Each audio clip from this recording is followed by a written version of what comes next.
Friends, let's begin. Run home straight.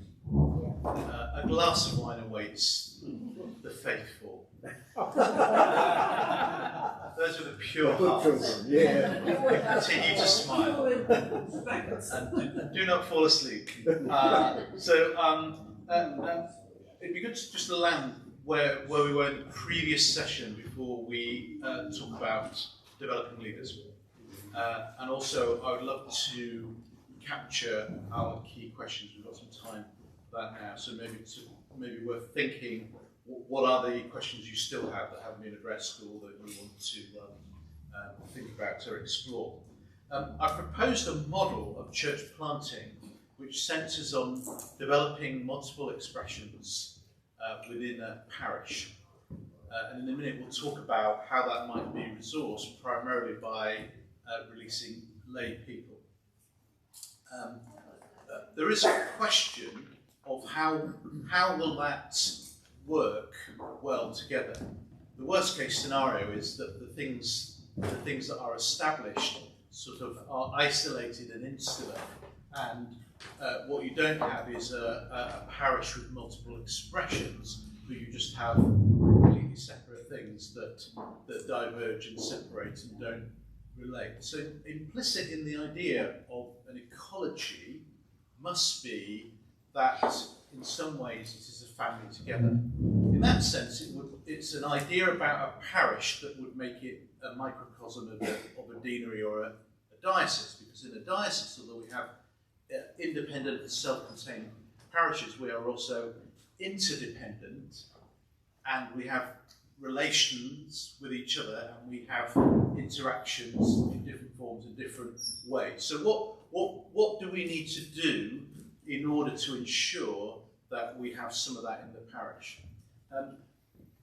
I'm not sure anyone's particularly thought that through, but I have a stab of an idea which comes from perhaps an obscure source. So I'll be very interested to hear your feedback. A collection of theological reflections that might serve us in terms of some values by which we might lead this in order to ensure that the things we bring together do form, indeed, an ecology. My suggestion is that we might make some reflections from something called Catholic social teaching. Who would have heard of Catholic social teaching? Okay. So Catholic social teaching is from the Roman Catholic Church.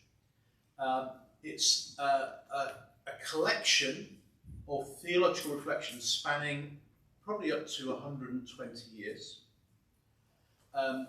From the magisterial teaching of the Church, so kind of the Church speaking into its perpetual identity, and often through teaching that's being commissioned or led by popes. I'm not a Roman Catholic, and I'm not suggesting that because of that it's important, but what I am suggesting is it's a body of work that's been done, that's in the public domain for all of us to be able to read and engage with, and that has had it as theological reflection. People have also reflected theologically on it, and it's obviously developed over a significant period of time. So that suggests to me that there might be some stable, well thought through, well critiqued questions and ideas in there that might be useful for us. Now, it is a bit of a reach to apply, because Catholic social teaching is in effect reflections on how the Church might be engaged in society. In some ways, it almost serves as a form of political identity. If the gospel was lived in society, if society was lived out according to Christian values, then Catholic social teaching in effect ponders what might such a society look like. Okay, it's no one set book, so there are different ways that it's put together, and I've seen lists of 10 subjects and 7 subjects, etc. So I've pondered some of those, and I think these are the ones that stand out to me that might assist us as we try and nurture this within our context, either at the diocesan level or the parish level. I think they're self-evident, but it's worth just naming them. First, that all forms of church are treated as equal. I think that's a choice. Intuitively, we often don't do that, do we? Cathedral's more important than a rural church, surely. A big church is more important than a small church. A church that's doing well must be more important than a church that isn't doing well. A church that pays its dues to the diocese must rank higher than a church that's in debt, etc. So in our hearts, we actually don't often see things as equal. And actually, certainly my experience within the UK of fresh expressions is the weakness of the mixed ecology metaphor is that actually we have parish and then a second class order of church, fresh expressions. I think one key thing is that we refuse to allow that to happen. And Paul says we affirm the weaker. The weaker parts of the body are affirmed. In the metaphor of the body of Christ, it is not about survival of the fittest, isn't it? It's about equal valuing and nurturing. So I think that's key. And I recognise in my role as a leader doing some church planting, it was for me to give the clues that I affirmed these things equally. And just because something was newer, smaller, whatever stage it was not of different value or different worth. Second, that there's something important about common good, that in our diversity we share united purpose. I think actually we would struggle if we were entirely uniform in what we prioritise, what we believe, what we did. So actually we are healthier because there is variety in what we're doing. I mean, to be honest, would you need to meet if you were identical? You wouldn't. You have no need of each other if you were entirely the same in that way. And so there's a tension that we need to live out, that there is the ecclesiology and missiology is locally adapted. It's contextualised according to the things that we've talked about already. But it's important within a diocese or a parish that we share some sense of united purpose. And that might be things like values, things that are non-negotiable, patterns of work or things that we say these must be common to all. And I think it can also be done in formulating vision in such a way that it sets a boundary and at the same time gives permission. So for example, at G2, my vision, the stated vision for the church was we exist to help people discover and follow Jesus Christ. That was both clear and very open to different ways of it being lived out. And that served us really well in the variety of the different things that we did, because I said anything that we do must attend to that. That's our common purpose. But within that, we have diversity and we are locally adapted. Third, solidarity. We recognise that because we're connected, we choose to work together. So that's a choice that we will be together. It's like choosing to be a family. It's like choosing to see your friends. We choose that where possible, we will endeavour to work together. Sometimes working together on the same project or whatever may not be the best thing. It might be better that you need to do it that way, you need to do it, we'll do it this way. But there are times when it's actually really important to show that solidarity and work together. In a parish, that might be as simple as having a united prayer meeting or an occasion when you all come together in a certain way, or maybe even the sharing of teams so that there's a person who represents the connectedness of everything we're doing. But to demonstrate that we want to work together, and we do that because we are connected. Fourth, subsidiarity. Subsidiarity means that decisions are best made at the bottom of the organisational chart.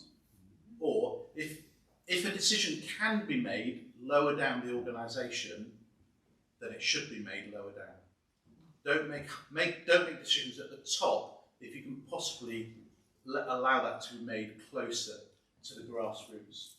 And that certainly allows things to be empowered. So back to the example of G2 Central, the coffee church, I tried to give them as few requirements as I felt necessary in order to allow them to make as many decisions as they wanted. So the coffee, the format of the meeting, all those things, that was for them to dream and to own. And obviously that empowered them to do that. If I said, well, I expect this coffee served in this way, these are the things that are going to be, if I did that, I would have robbed them of their joy in the gospel. It was their motivation, their delight to embrace those things themselves. And it can be ever so tempting to make decisions top down, but this thrives the best, I think, when we allow decisions to be made as locally as possible. And I think there's quite an art of leadership to do that well. This is not about abdicating responsibility. It's not even just about delegating. It's quite a subtle way of working that's about coaching and affirming, that draws out responsibility but also exercises authority at the same time. Fifth, that we should exercise ministry to and with the margins. That is, we should prefer the needs of the poor. And it was picked up by somebody that both the examples actually were lacking in that respect. Certainly the second one, the Vine Church, was a very well-to-do area. And I'm not sure that group could have gone with that model to a poor community because they had a big budget to raise. In 5 years, they needed to have a good, strong annual income. Well, they would have veered away people in poverty as the target of their ministry if that was the format for that, because there was just a necessity for that. And so, like Apostle Paul, when he goes to the Jerusalem Council and he says, and the only thing they asked of me is that I remember the poor, the very thing that I was eager to do. Jesus highlights the importance of people in need, that God prefers, God is gravitated towards those in need. And somehow that needs to be reflected in what we do, and that might be reflected in the flow of money, the resourcing of people, the honour that we give different ministries and different opportunities. And lastly, the goal is that we all do well. There was a point when G2, the church I was leading, became 2 satellites. And what I realised quite quickly is there was a lot of competition between them. Nice Christian competition, but they basically, each team wanted to beat the other team at whatever they were doing. And some of that's okay, great, go for gold, aim high, work hard, have a big vision, that's fantastic. But I realised I had to communicate to them, it's about all of us doing well. And actually sometimes this is doing well and this isn't, and that's okay, and then sometimes this is doing stronger and that isn't. Our aim is to flourish and thrive mutually. Okay, I'll leave that with you, and we'll do some questions in a minute. If you've got any comments on that, I'd be interested to know what you think. Let's think now, for the rest of our time, about developing and releasing lay leaders in the parish. Before we do that, what are your questions? What questions are remaining? We've got some time at the end of this session to talk about that. What would you like to talk about that we haven't covered? Or are you all dreaming of a glass of wine? I am now. That's right. Don't think about pink alcohol.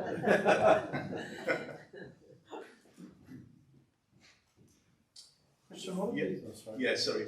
Andrew, and then there's a lady at the back. What have you observed in parishes that you've noticed to be particularly useful in the ways that, say, vicar or ministry team and vestry have discerned that, yep, this is the right thing for us to do at the moment, in terms of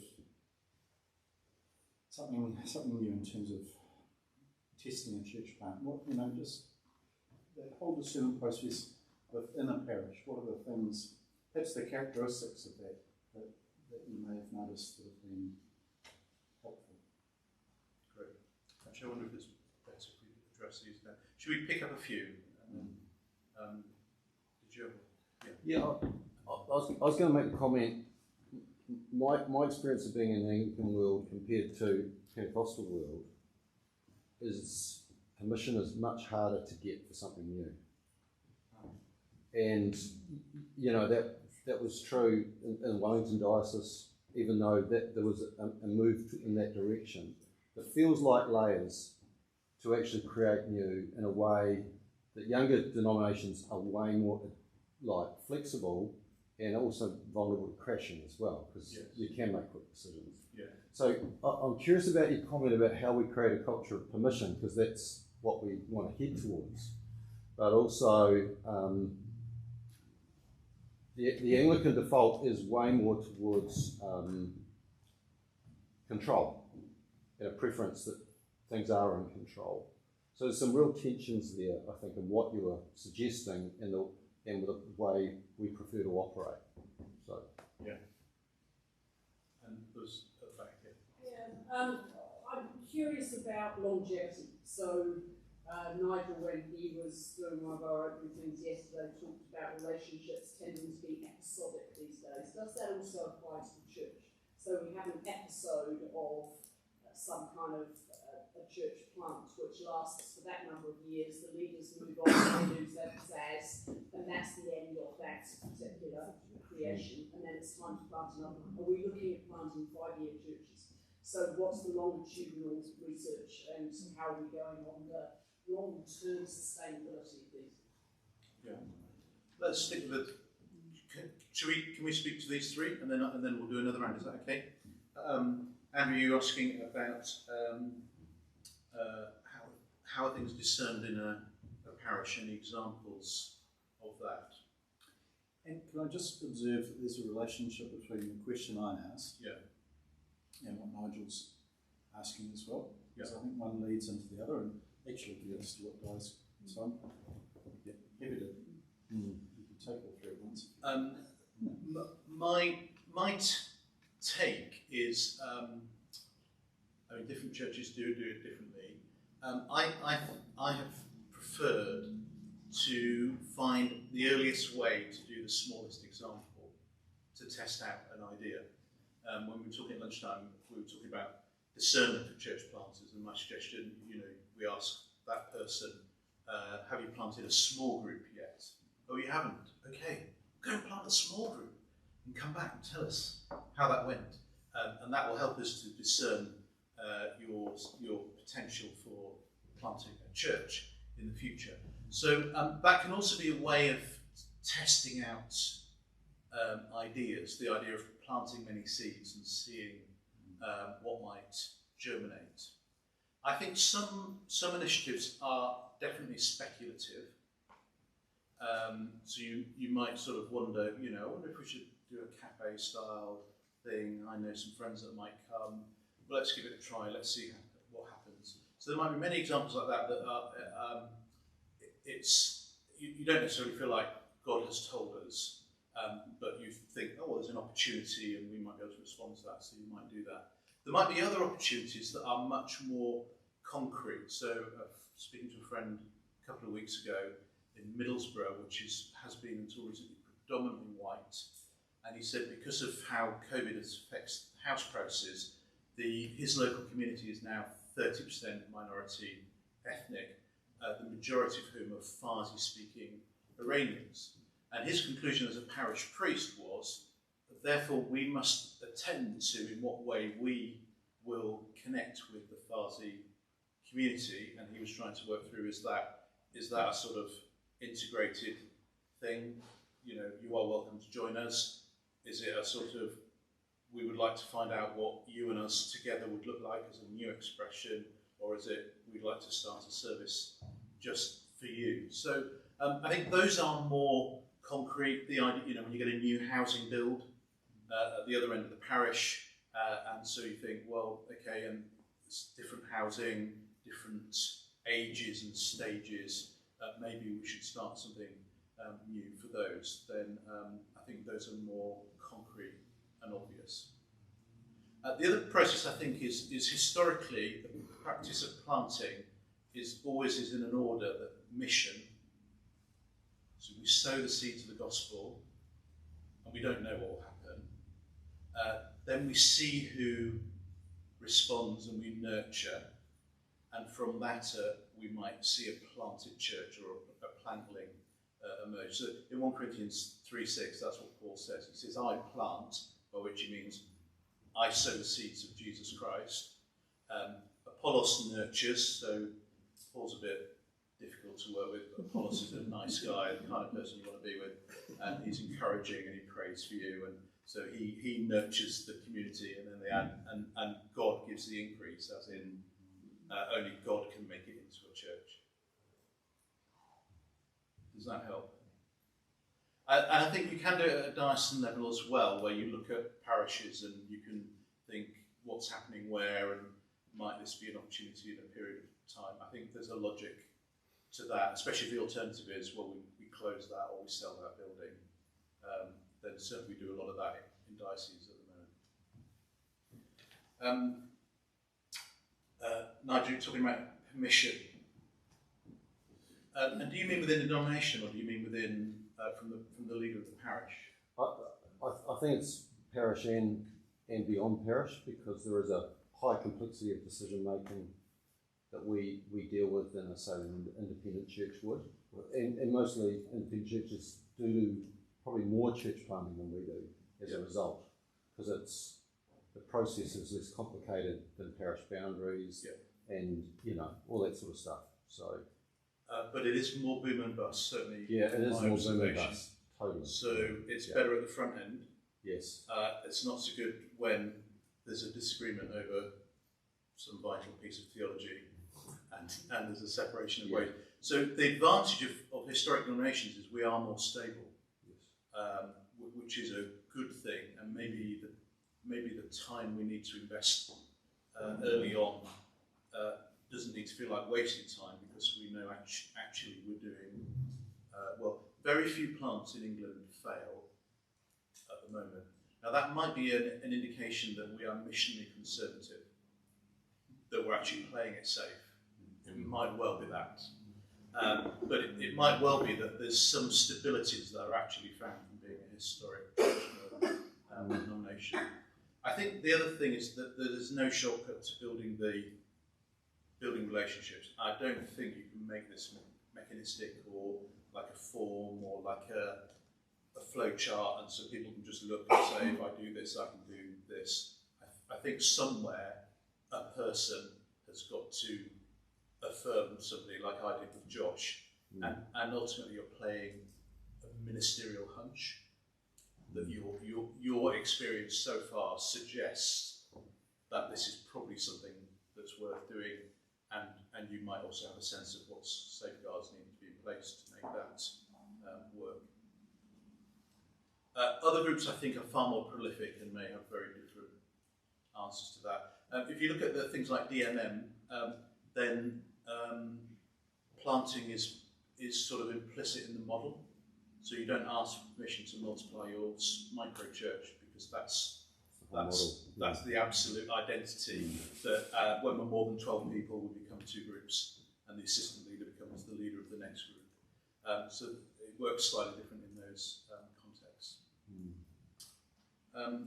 You were asking about whether are we going to see lots of short-lived plants? I don't know. I mean, one of the examples I gave you was very short-lived. Did it fail? I don't know. It produced a lot of good in a short space of time, and it wasn't necessarily wasted. There was people learned things and went on for that. So maybe that was episodic, but it wasn't bad. I do think, as much as I have a passion for the adventure of church planting, I think things like buildings and ministers help things weather the ups and downs that things without that can often, as it goes stronger and weaker. somehow having a building helps you just hold in there, and then you maybe meet good times again. And so I'm not advocating for buildings, because I do passionately believe, it's primarily about the people of God. But some of those things I think add stability to things that are planted. The other way of looking at it might be to say every church is different every 30 years. If you go back to a church for 30 years, what is the same apart from the wood and the stone and the roof, and maybe a handful of people? If you went back after 10 years, you'd have seen lots of change. So the other argument might be that every church is cycling. It just carries over the name and the place, but it's as if it was a new community. Should we do another 3? Yeah, I have a question, and it may be, maybe I want you to address it in the next section. Yeah. Which is that I think we as a denomination place a very high value on ordination. Yeah.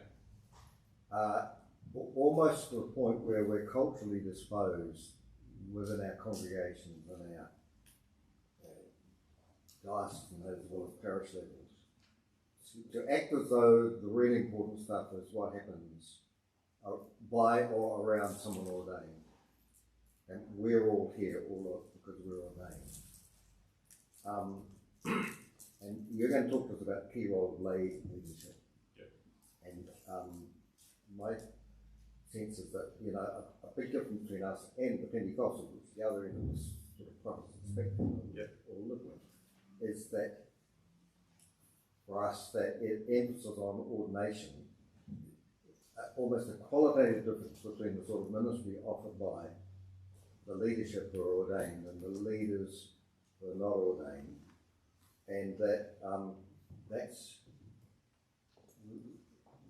that's sort of almost fundamental in our sort of thinking.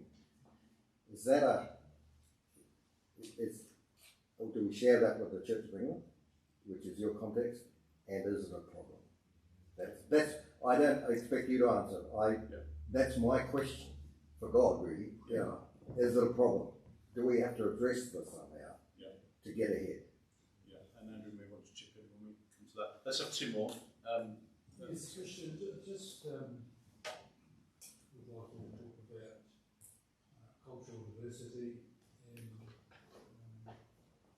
church and how you would see that operating well, particularly with leadership structure that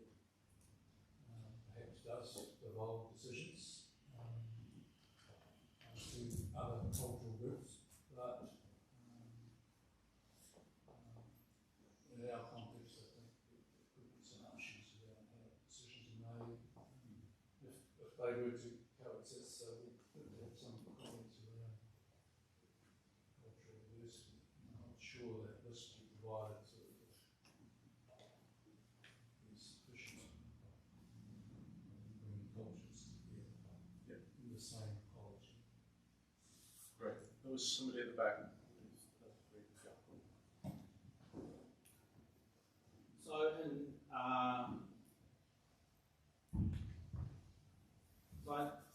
It seems to be an assumption that mission is about planting churches. I know that's not entirely what we would think, but that's kind of the underpinning of what's going on here. And most of our churches, most of us are really busy, and I would say most of us would say we are involved in mission, just not planting churches. So we're engaged in all sorts of other things. So, and with other groups of people. So I guess part of my question is, how do we balance this? Like, as I said at lunch, just even think of the time to think about some of this. But all the other missional stuff that's happening is just exhausting to even think about it.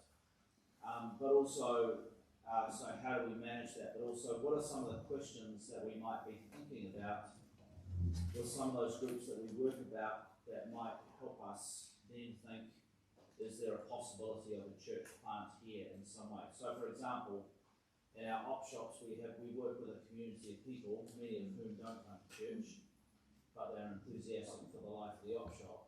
Is that a potential place for thinking about planting, and how do we think about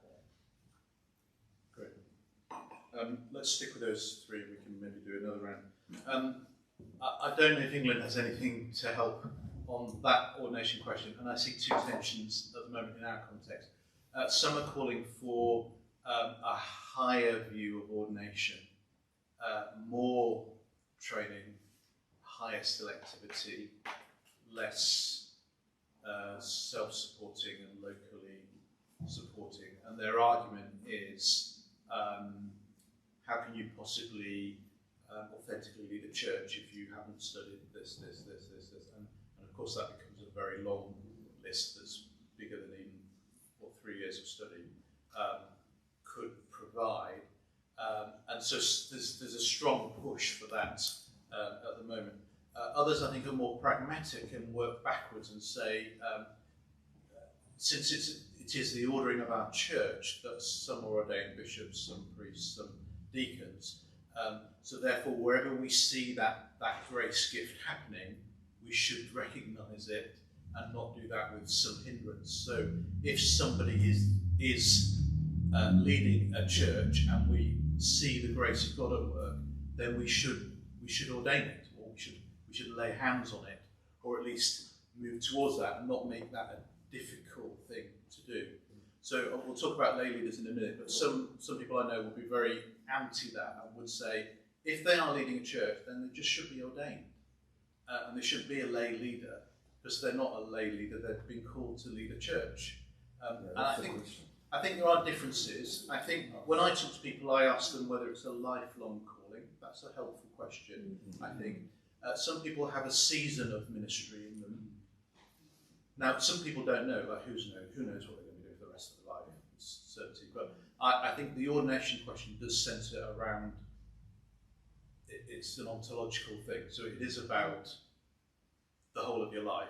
It's not saying, would you like to do a certain job for 2 years and then do a totally different job. So I think that might be one way of doing it. And I also argue in our training that I think, wouldn't it be better if our ordination pathway began with an affirmed lay leadership pathway that actually allowed somebody to explore that vocation in the context of ministry rather than just in an abstract discernment way.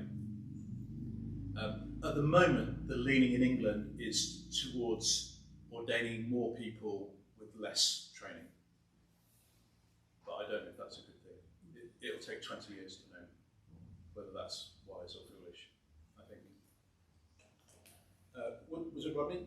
Yes. You were asking about cultural diversity. I don't know if the UK is in any way effective in that. I look to a lot of American friends for much better advice about what multi-ethnic churches look like. They are very, very rare in the UK.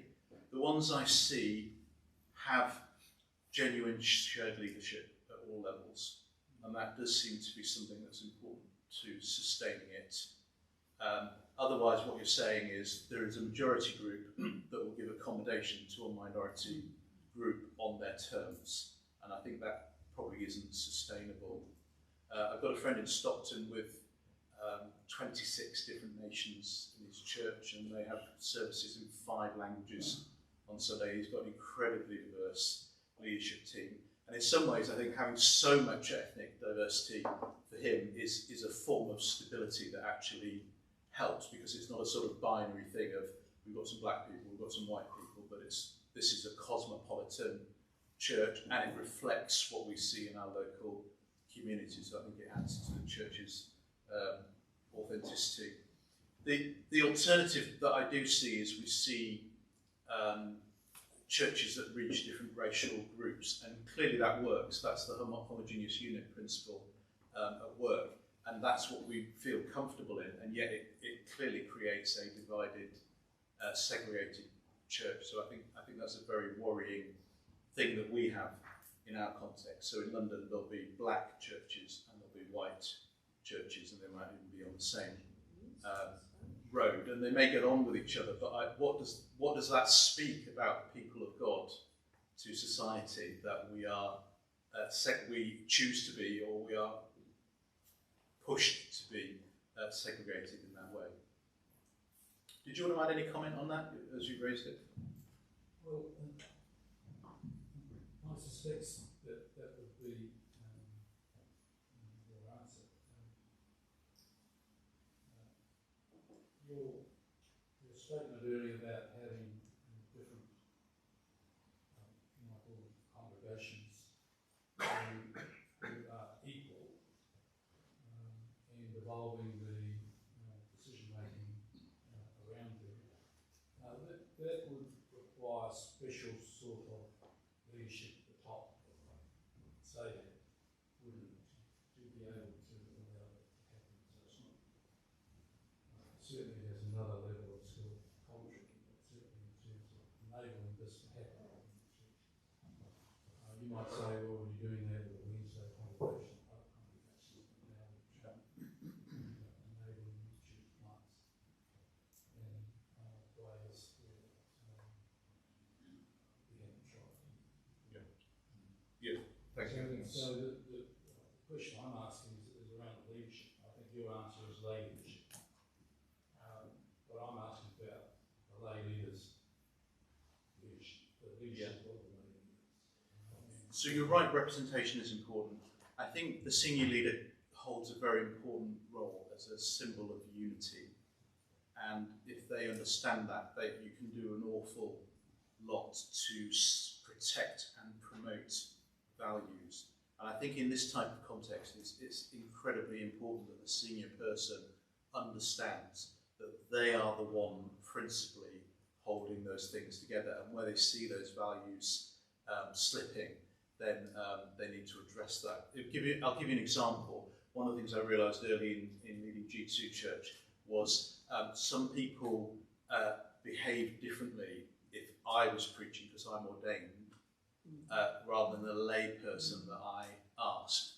And I realised I needed to attend to that, otherwise it would go somewhere, and I didn't want it to go there. So that's why I stopped wearing my dog collar on Sunday, to start with, because I didn't want to say I have a special uniform, because I'm clearly important and distinctive in a way that the other person isn't. So I started dressing the same as the other leaders, or not dressing in a clerical shirt. And then I also started to put clues and guidance into my introduction of speakers to sort of convey to them that in my mind they should be listening to this person because they've been invited to speak, and it's not a sort of lesser talk. So I think the senior leader can do a lot to help that, but there is also a need for representation. Does it require more than just upskilling? Far more than Upskilling. yeah. I'll just say this could be a scary prospect for outreach to embrace the sense that we don't just need to upskill, we need significant change. My hunch is you do know more about that than England. That's what I've been hearing these few days. I'm going to be taking that back in my conversations. So you may not feel that you are further ahead than others, but perhaps you are. And there's a question about the paradox of busyness. We're all so busy, how can we possibly do more of that? There are some hard choices in there. I think planning, as we said earlier in the other meeting, I think planning for chunks of time ahead. Where would we like to be in 5 years, 10 years, beyond that? I think that can help to loosen things that feel immovable. The reality is things can change. It just often feels like, how can we possibly change any of these things? We've got so much, but the reality is things can change. God can change things. Also, if we can start to articulate a new vision and some new ideas, then it gives opportunity for people to step into that, become part of that. So we need to talk about new things we would like to do in order for people to be able to volunteer and say, I would like to do that. I think we are often good at starting things and bad at stopping things. I wonder if we need to work harder at knowing when we need to stop doing things. I recognise that's very hard, that can be painful, but maybe that's Jesus talks about pruning. Pruning is an investment in future growth. I'm sure nothing that gets pruned feels like that's a pleasant experience, but the wise gardener knows that they're doing long-term good. Should we jump on, and then if you've got time at the end, we'll come back and chat some more. Let me put this to you. Why is church planting important for us? I've said this in our college, that I think things have moved such that it's reasonable to conclude that it's now essential that every ordained or lay minister or minister in training should either be able to plant a church, send out or supervise a church plant, or train or work with a church planter, or all of these. And furthermore, as many have discovered in life, God often surprises us with unexpected things.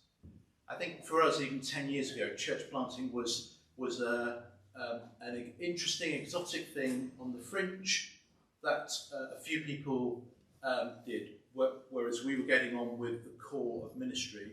And I think what we've learnt is that it's increasingly become part of the core necessity of the skills of doing any form of ministry. We may not be involved directly in church planting, but we might be able to supervise, to work with, to support, to facilitate some training, etc.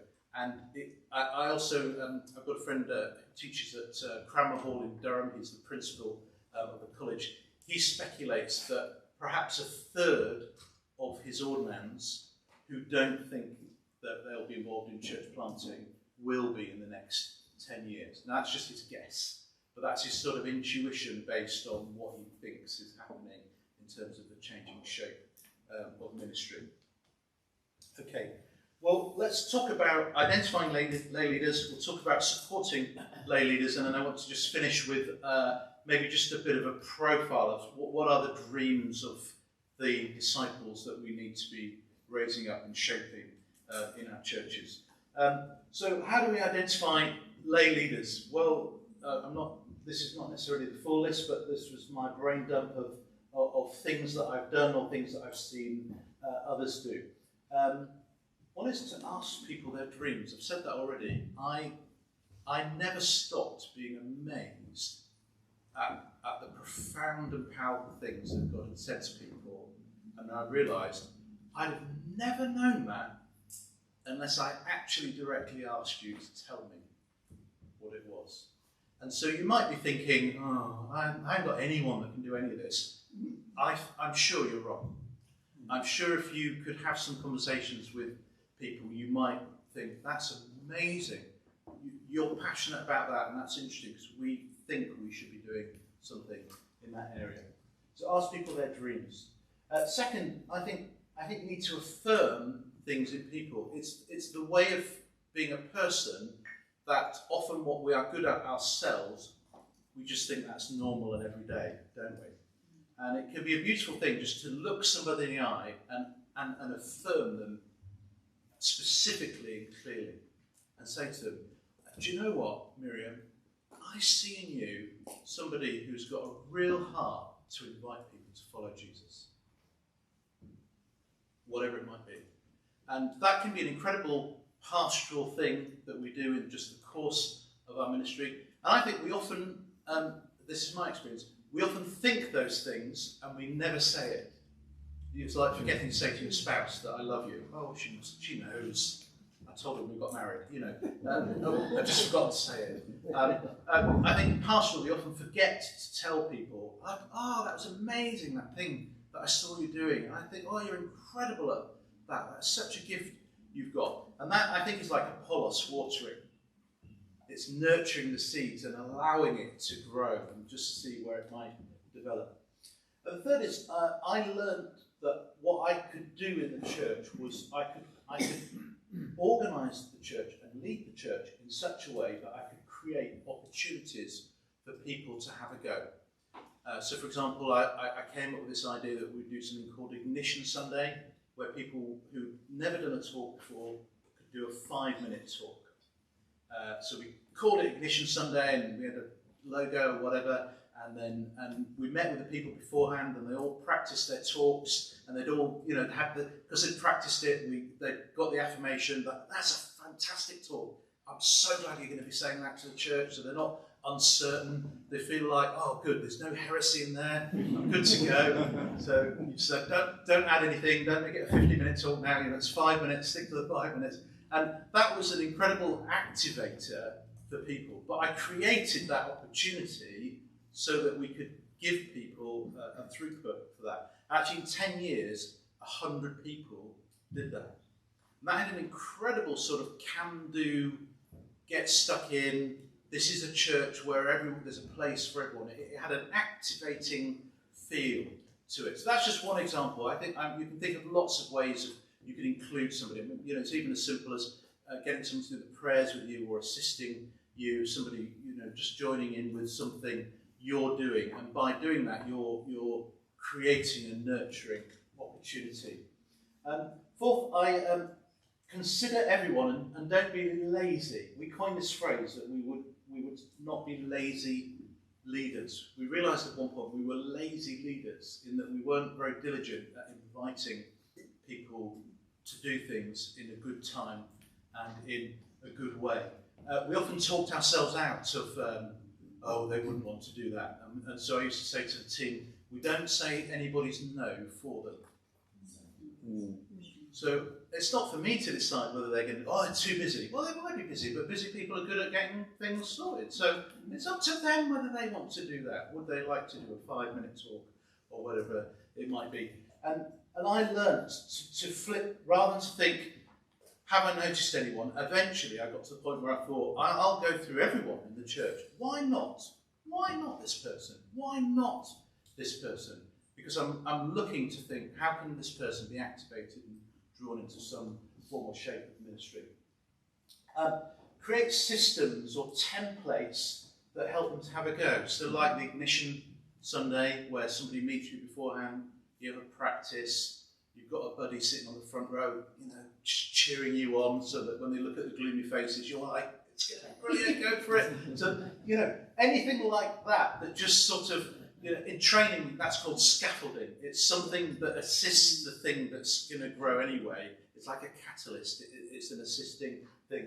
For people that graduated from the 5-minute talk, I had a template from Andy Stanley's book, Communicating for Change, which I just found was a great template for a new person. It's a five-scene preaching format. You can buy the book and it explains it brilliantly. But I just found that was a really good way of giving people a template into how they could slot in their thoughts, and it would unfold in a talk that kind of worked really well. So just dream about those things. How can I make this easier for someone? How can I accelerate them? And that might be just as simple as offering to meet up with them. Or, hey, if you've got any questions, you can ring me. I'll definitely answer that, because I want to help you to do that. To make the local church a workshop of apprenticeship. How do you view your church? I sometimes say to leaders, are you raising up supporters or successors? And I think a professionalised view of ministry means that we've often subtly been taught that we're to raise the team that assists us in that ministry which has been entrusted to us, which isn't untrue. But surely our ministry is to be raising up that which God has put in all his baptized people. And I think that's a very priestly understanding of ministry. That's a very good way of understanding what the focus of ministry is. The bishop puts me in that church, then through me in my ministry, he gets all the activation of the people that are there, because that is principally my gift, to activate the gifts in the local church. So, like the examples above, is your Sunday service, what is it? Is it a professional presentation, or have you made the church into a workshop where many people are involved, and by being involved, they're having a go, having a taste, having an opportunity to try something, and through that sort of finding their feet, finding their confidence, growing in their gifts. And again, we talked earlier about discerning the abstract is hard. Discerning through giving micro opportunities is much better. Is someone going to be a great preacher? Well, I don't know. Let them do a 5-minute talk. Let's see. And you can sort of tell. You can tell if somebody's got a bit of gusto in them or something to go. They might do a terrible first talk, but it could be a terrible talk that showed you the evidence of something to be nurtured and encouraged. Obviously, give people lots of feedback. When did you last get some really good feedback? I find it doesn't happen much, does it? Or maybe you might get just someone who goes, "Oh, lovely service, Vicar." Just benign. It sort of doesn't mean anything. When did you last get some feedback that really just helped you? Oh, that's fantastic. That really helps me improve and do better for next time. Well, you can be the one that gives that to people. And I used to do, when I got back from each service, I had a little routine where I would just go through and I would do, like I had different systems at different times, but at one point I did 5 text messages, I did 5 emails, I did 2 phone calls and a card, something like that. And I'd just go through, who was involved today? Dave was on the PA for the first time. I'll send him a text. Dave, so good to see you on the PA. I'm so delighted we're on this adventure together. See you next week. And it takes me less than a minute, but Dave feels like, oh, fantastic. Yeah, I'll definitely do that again. And obviously you can't overdo that, otherwise it just becomes fake and it becomes meaningless. But you can be the one that's constantly naming what's being displayed in people and doing the apostolic where you're watering it, you're allowing it to grow and emerge into the fullness of what it is. And finally, share your vision as often as you have opportunity. Just weave it into any context. Anytime you're talking, you're sharing, you're explaining, you're saying something about how we do church, you can talk about it in such a way that it sounds like, in this place, we're raising up leaders. We are investing in people's discipleship. We want to activate in every person whatever gifts God has put in them. That's why we're here. That's what we delight in doing. And then what happens is over time, others pick that up and they will reproduce that. And this certainly multiplies in my experience. If you do the hard work of investing in the first batch, after a time, they will go and reproduce that with others. And then after a while, you'll not even know where all the encouragement's happening, but it's because it's multiplying, because it's passed from one person to another. Supporting and supervising leaders. I don't know if this is comprehensive, but just a few thoughts. I always avoided titles. I wanted to be quick to give, but I wanted to avoid any situation where I needed to pull back. So I just avoided labels. I would just talk. Let's do this together. Come on, are you up for doing this again? That'd be brilliant. Yeah, let's be part of that. Avoid giving people titles. I found younger leaders often didn't want titles anyway, so that wasn't so much of an issue with younger generations. If there are any boundaries or conditions that you set them at the beginning, so like with Josh, Josh, I think there should always be a talk from the Bible. Is that okay? Brilliant. The rest is up to you. If I've got a standing invite to the team meeting. I won't come every time, honestly. I'll let you know before I'm coming, but I will want to pop in and just see how you're doing. Any boundaries or conditions that are about those who are beginning to exercise their ministry, just try and set them at the beginning and try and make them as few as possible. Try and make it as less, not austere, it's not controlling, just like, oh, that's reasonable, that's fine, brilliant, we can work with that. I don't feel crushed, I feel affirmed and encouraged. Apprentice them. That means basically just draw them alongside you. The book I've written is about this ancient model of training where the master, which is a man or a woman who's the expert in what they do, trains up the very newest people who are getting involved.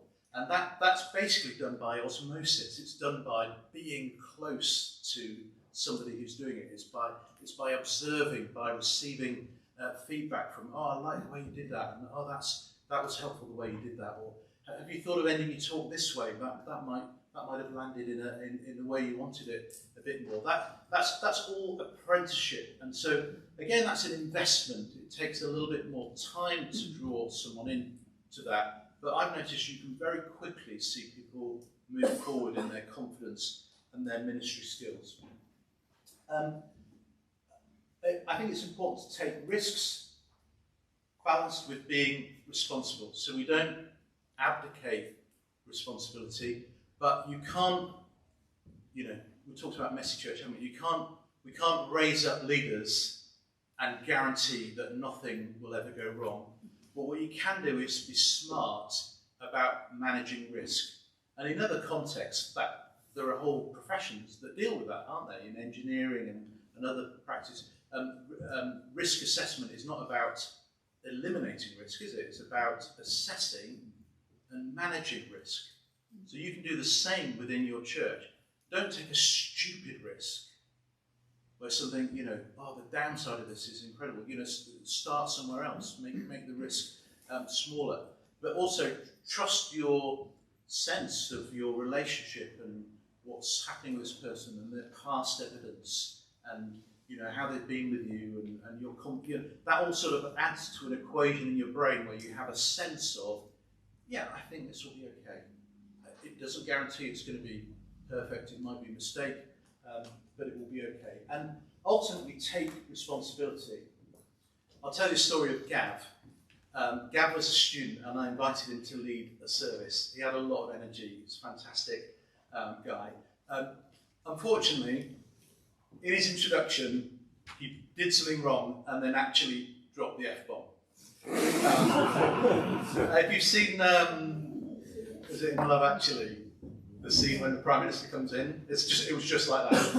And then because he dropped the F-bomb and then he accidentally dropped the F-bomb as a commentary on having dropped. So overall, it wasn't ideal. And as you can imagine, a few parents sent me their thoughts in emails about their thoughts of what words they would like their children to not hear when they come to church. Gav was, of course, devastated. And I knew instinctively I had to say to him, it's fine, Gav, it's on me. It's all on me, okay? And you're going to do this again, okay? Because I see something in you. Don't worry about the fallout. I'll sort that. He's like, well, the bishop said that. It's fine. The bishop doesn't know who you are, okay?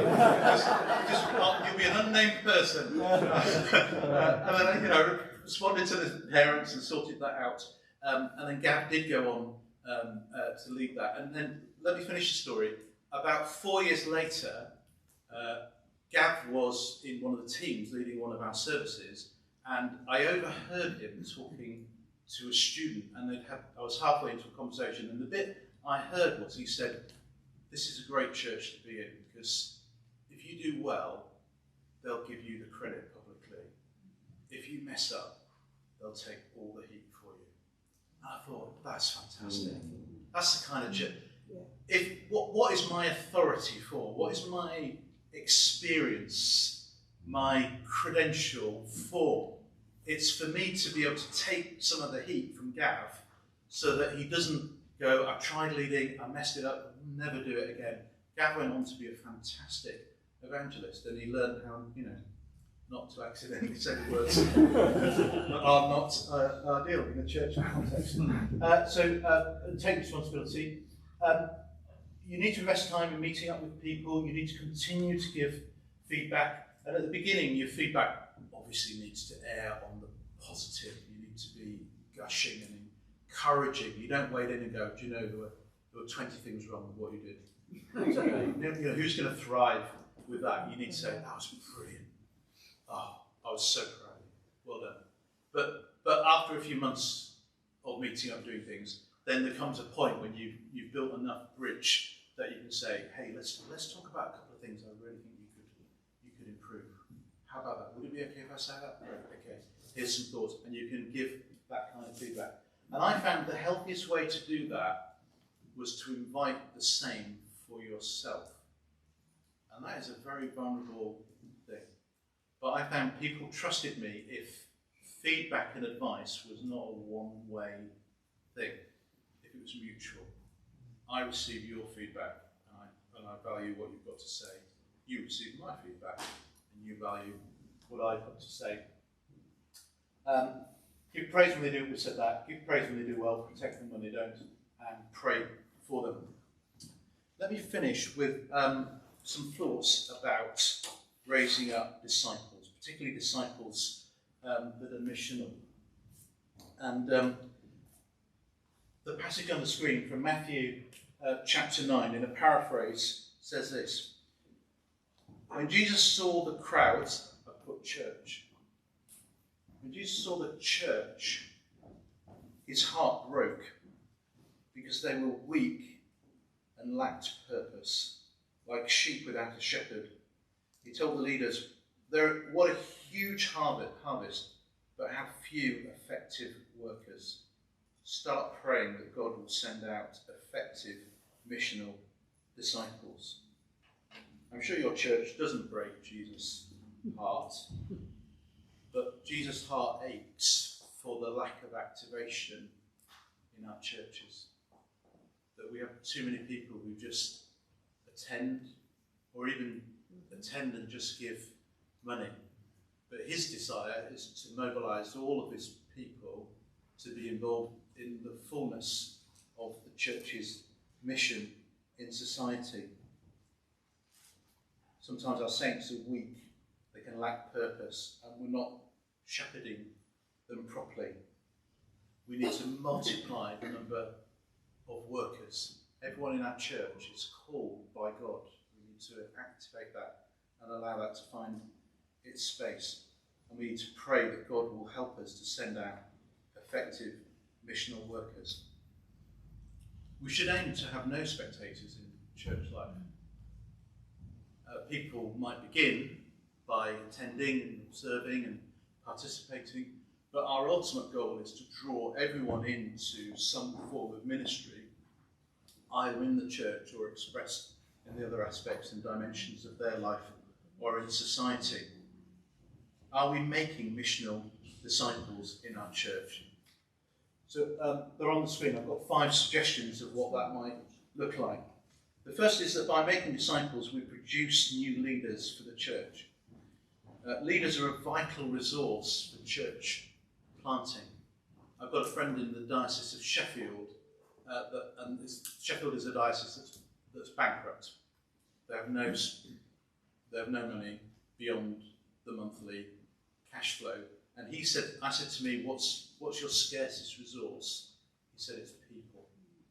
He said, we're going to run out of people that can be involved in this vision long before we'll run out of money, and they have no money.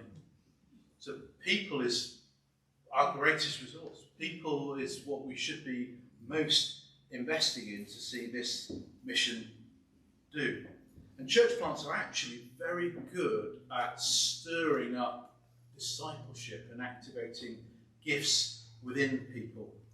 That can come either by being a participant in a new initiative or in a church that has that sense of we are sending someone, we are getting behind and we are helping them. And it actually means we observe that church plants often produce lots of leaders, often at a much higher proportion than established churches. The church I led, G2, which never had more than 200 people, in the course of 10 years raised up 14 ordained ministers and 50 people who went into full-time Christian ministry. And I'm not saying that's more important than being a school teacher or a mum or those things, but it is an indication of something, of the activation that can come by drawing people into this type of adventurous ministry. We found that participants in founding new Christian communities and through churches that are multiplying usually renew and develop in their commitments to be missional disciples. I've observed that people involved in church planting often become more committed and passionate in their prayer, in corporate prayer, in private prayer, often become more diligent in their giving. I'm investing in this. I believe in this. I want to do my part to make sure it happens. They often become more active in sharing their faith and inviting people to church and outreach events. It often even spills over into parenting and family life and other areas. It's as if this activity somehow sort of gets us back to basics, and it pulls us away from the sort of protective layer that can just come from doing church without variation. And I'm not saying that that's wrong, but somehow maybe as human beings we need that unsettling, that stirring, that sort of, being the bird being kicked out of the nest experience to reconnect with our faith in a vibrant way. You'll have all seen people who were once passionate and zealous and active, who've just sort of settled and they just found a groove and a comfy spot. And it's not that they're a bad person at all, but they've lost their vision for what the church can do in the community. So it has an element of returning to Christian basics. I think there's something about the corporate intensity of church planting. It stimulates a desire for personal discipleship. It often releases or reactivates latent gifts that people have neglected or failed to develop, often frustrated gifts. It often just creates quicker opportunities for people to get involved. When I was planting another church in York many years ago, and I led the first service, and it was this bad that worship was me with a CD player and a remote control. And this was first service. It probably wasn't wise that we did that, but not very attractive. And then this couple, Jason and Carrie, arrived because they turned up and said, "Oh, we want to be involved in a church plant. We've just moved, so it's brilliant." I'm chatting to Jason, and he says, "Oh, I've been learning to play the guitar for a month." And it turned out he could play 3 chords. Can you guess what happened? Next week, it was me and Jason leading worship. I introduced the songs, and if it had 3 chords, he played it. Well, Jason got activated quickly through an opportunity, and he didn't. He actually things as well. But in a bigger church, actually, he might have had to wait forever to have that opportunity, or it may not have been given to him because somebody might have held that spot and the role. So if we can multiply those types of opportunities, we create more opportunities for people to be able to step up and involved. And we give people the ability to follow that progression. Discipleship begins with we lead ourselves, and then the next stage is that maybe we lead one other person, and then the next stage is that we lead others. So through church planting, we give people an opportunity to do that. And I think certainly in my context, we've imagined that training is something that's delegated to the institution. And I work for the institution, so I do believe in what we do. But I think we've undervalued the training potential that can take place in the local church. We've just imagined, okay, they're keen, better send them to college. They'll train them up, and then they'll get sent out. When actually, we can create a space for them. We can allow them to activate their gifts. We can let them lead. The second thing that I think is important is that we need to focus on younger disciples. I don't mean that older people are not important. The older people in our church are a much more faithful generation. They've done fantastically well. They are the rock of our churches in the UK. Most of our giving comes from the older members of church. We will lose a lot as we lose them, their reliability and their commitments to the whole ministry of the church. But there's something vital about focusing on younger generations. In the UK, 76% of people that come to faith do so before the age of 18, 83% before the age of 25. And those numbers haven't moved much for about 20 years.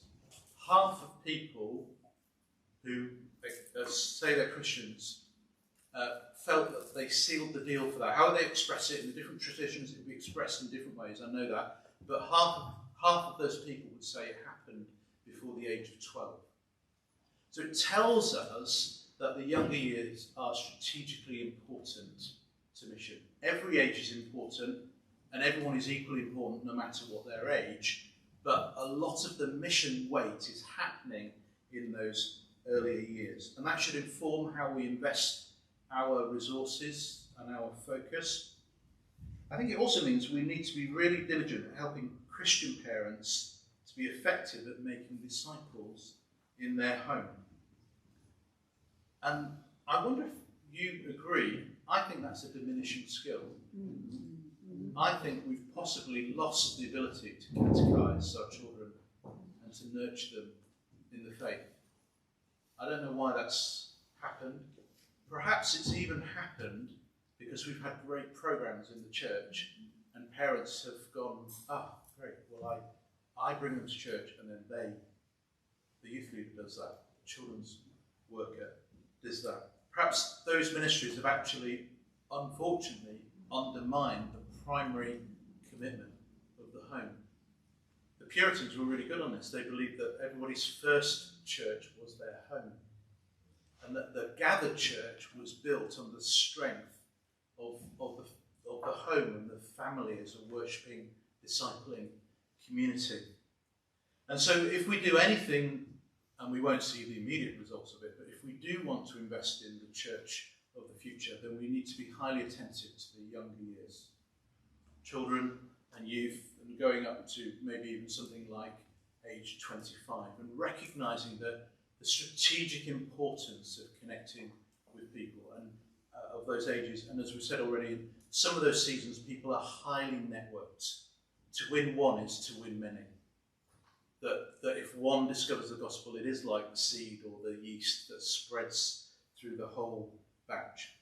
And we need to be cautious about programs that we have in the church.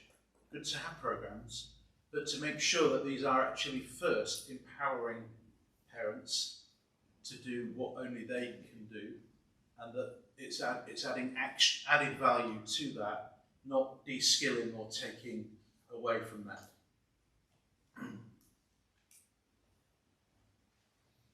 And we need to recognise that there is a back door for the younger years, that we are losing, we're hemorrhaging people of that age group.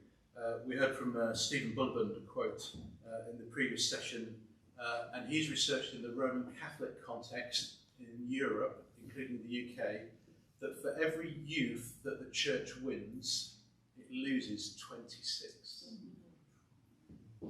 So yay for the one we win, but the back door is wide open because we don't know how to nurture and serve our youth.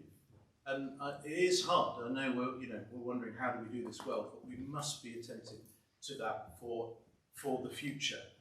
Through the ages of history, the church has primarily been replenished through the passing of faith within the home, supported and nurtured in the gathered church, and that people learn their faith and how to invest in it, how to live it out, and that they become the next generation. And we've had an arresting of that. We've lost something of that along the way. And in a minute, I'll say a few things, but Barna Group in the US have looked at this, and they believe what happens is there are key milestones in our lives when often our faith can be shaken, and if it's fragile, then it sort of can be lost or it collapses. You'll have seen it through COVID, won't you? Did you notice that people responded differently to COVID? When COVID first hit in England, we decided as a team we would ring everyone in the church just to see how you're doing. And there was an enormous difference. I'm not being judging, but there was an enormous difference. Some people were desperate. Oh, Christian, thank goodness you rang. What are we going to do? Oh, please tell me, can you help us? We won't be able to gather. It's going to be fine. We'll look after each other. We're still going to meet. We're going to find a way to do it. I remember one family I rang up, Dan and Susie, who I think are resilient. I rang them up. I said, how are you doing? They went, it's fantastic. We've set up a chapel in the loft. We're doing services twice a day. The kids want to lead it. It's brilliant. Jemima's been preaching. Jemima's like 6. Josiah's been playing the guitar. You know, he probably knows 3 chords as well. And they were like, "We're doing brilliant. You've got more for us. Fantastic." So they were resilient, and so that kind of milestone actually pushed their faith up, whereas for others it dropped. And you will know of people that you've lost from your church during COVID, and it's quite probable that they had a dependent faith, not a resilient faith. Third, we do need to make sure that we are investing in diverse disciples. That passage that we read from Jesus, he commissions us to make disciples of all ethnic groups. And my church, the Church of England, is remarkably undiverse, and our leadership is remarkably undiverse. And it's not surprising that we have very little missional impact with diverse people, because how can we have a message of credibility when they look at us and see a lack of the variety of God's people who are in society? And of course, that's not just ethnicity, but we need the richness of all society to form the new humanity that we're called to in Ephesians. That means age, stages of life, gender, social class, nationality, ethnicity. And it means that we are thinking about not just how can we grow the church that we've got, but how can we be an ever truer representation of the communities that we serve, the context that we've been placed into, whatever it might be, to be one new humanity. Sometimes that does mean that we start a mono-ethnic group. We did start the Chinese church. We thought, the reasons why we thought we'd have a Chinese church is we thought, I don't think this congregation will adapt to receive the Chinese congregation. And I think the Chinese congregation wants to have a service in Mandarin. And I'm not sure how that will work. So we've concluded for that group that actually we started a mono-ethnic service for them. But in other contexts, it's actually key to do the opposite, to say, no, we need to find out a way of making this united. Fourth, we need disciples that are missional. This sounds so obvious, but mission is on decline. Have you noticed? I think there's less mission happening than there was 5 years ago, 10 years ago, 15 years ago.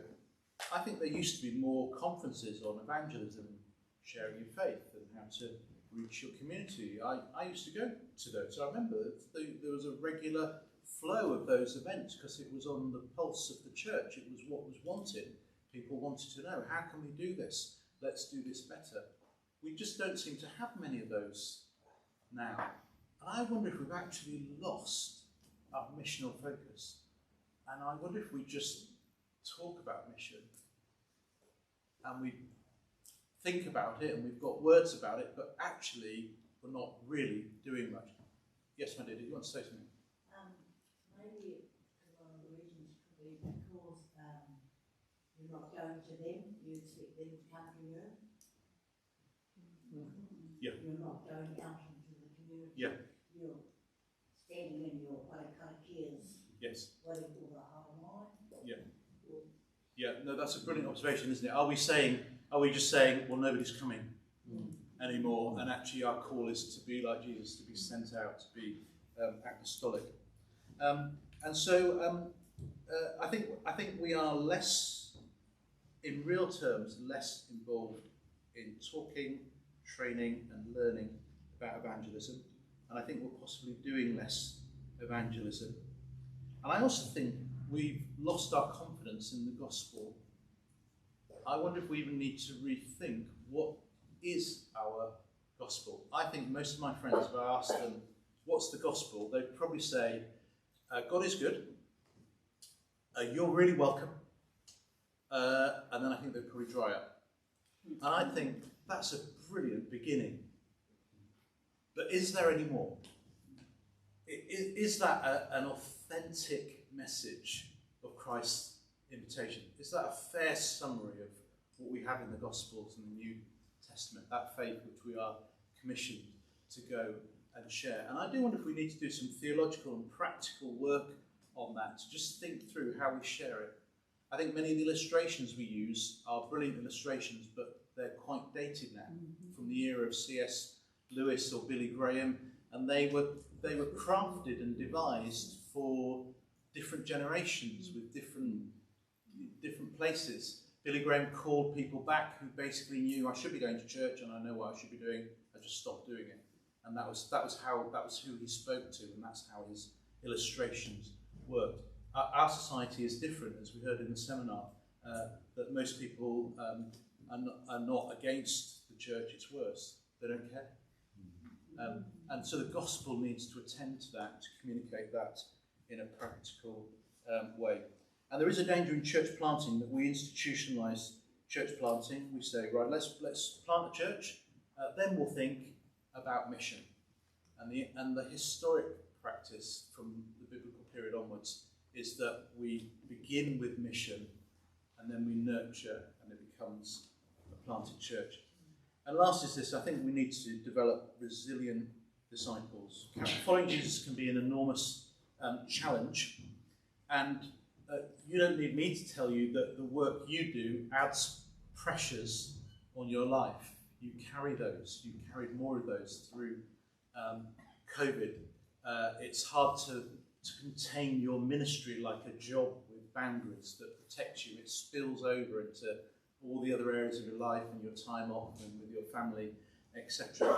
And pioneering, I think, does that even more.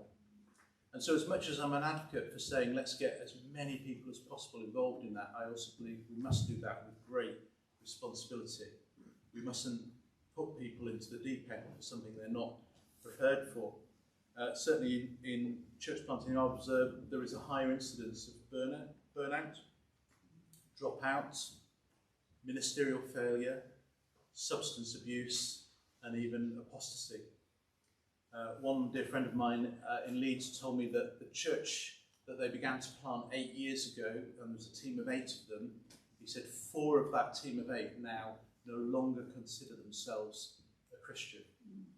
I don't know if the church plant did that to them, but I fear that maybe it did put pressure that was on them more than they could bear, and they were the casualties of that. And so we need to make sure that we are investing in people to be missional disciples. And that shouldn't surprise us. The missioners of the past understood that. The Victorian missioners, and I know there's colonialism in there and all those things, but that many of them packed their belongings in a coffin because they knew that 1 in 3 would die in the place that they were going. And I think that helped them to be effective because they had a high sense of ownership of what they were doing. And I mentioned Barna, who've done some research on resilience, and they suggest 5 things that I think are important. That we need to teach people how to experience intimacy with Jesus through worship, Bible reading, and prayer. That's not a style of worship, but that's an activity that can take place through any style of worship. That we need to develop the muscles of cultural discernment that allows us to engage with our faith in the society in which we live, in the working worlds that we did. Otherwise, our faith just dwells in that Sunday space, and it doesn't do anything to help us understand the rest of our lives. The intergenerational relationships add huge stability. And I gave you the story of our students who, the thing they most wanted was a retired person to mentor them. They instinctively knew that would give them some stability and help them to grow.